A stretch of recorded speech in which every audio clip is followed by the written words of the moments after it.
ಸೋಮವಾರ ಪ್ರಕಟವಾದ 5 ರಾಜ್ಯಗಳ ಚುನಾವಣಾ ಫಲಿತಾಂಶ ಪ್ರಧಾನಿ ನರೇಂದ್ರ ಮೋದಿಯವರ ಸಮರ್ಥ ನಾಯಕತ್ವ, ಭಾರತೀಯ ಜನತಾ ಪಕ್ಷ ಹಾಗೂ ಎನ್ಡಿಎ ಮೈತ್ರಿಕೂಟದ ಅಭಿವೃದ್ಧಿಪರ ಆಡಳಿತಕ್ಕೆ ದೊರೆತ ಜಯವಾಗಿದೆ ಎಂದು ಬಿಜೆಪಿ ರಾಜ್ಯ ಉಪಾಧ್ಯಕ್ಷೆ ಮಾಜಿ ಶಾಸಕಿ ರೂಪಾಲಿ ಎಸ್ ನಾಯ್ಕ್ ಅಭಿಪ್ರಾಯ ವ್ಯಕ್ತಪಡಿಸಿದರು.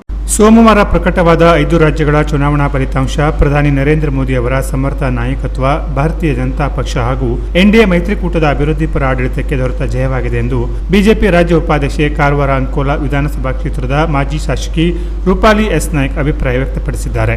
ರಾಷ್ಟ್ರೀಯತೆ, ಅಭಿವೃದ್ಧಿ, ಏಕತೆಗೆ ಮತದಾರರ ಒಲವು ವ್ಯಕ್ತಪಡಿಸಿರುವುದು ಈ ಫಲಿತಾಂಶವೇ ಸಾಕ್ಷಿಯಾಗಿದೆ. ದೇಶಾದ್ಯಂತ ಎನ್ಡಿಎ ಸರ್ಕಾರದ ದೂರದೃಷ್ಟಿಯ ಆಡಳಿತಕ್ಕೆ ಗೆಲುವು ದೊರೆತಂತಾಗಿದೆ. ದೇಶಕ್ಕಾಗಿ, ಪಕ್ಷಕ್ಕಾಗಿ ಹಗಲಿರುಳು ದುಡಿಯುತ್ತಿರುವ ಪ್ರಧಾನಿ ನರೇಂದ್ರ ಮೋದಿ, ಗೃಹ ಸಚಿವ ಅಮಿತ್ ಶಾ ಹಾಗೂ ಪಕ್ಷದ ಎಲ್ಲ ನಾಯಕರಿಗೆ ಅಭಿನಂದನೆಗಳು. ಈ ಜಯಕ್ಕಾಗಿ ಹಗಲಿರುಳು ದುಡಿದ ಪಕ್ಷದ ಎಲ್ಲ ನಾಯಕರು, ಕಾರ್ಯಕರ್ತರು, ಪದಾಧಿಕಾರಿಗಳು ಹಾಗೂ ಎನ್ಡಿಎ ಮೈತ್ರಿಕೂಟಕ್ಕೆ ಮತ ನೀಡಿ ಆಶೀರ್ವದಿಸಿದ ಎಲ್ಲ ಮತದಾರರಿಗೆ ಕೃತಜ್ಞತೆಗಳನ್ನು ಸಲ್ಲಿಸುವುದಾಗಿ ರೂಪಾಲಿ ಎಸ್ ನಾಯ್ಕ್ ಪ್ರಕಟಣೆಯಲ್ಲಿ ತಿಳಿಸಿದ್ದಾರೆ. Canara plus news, Karwar.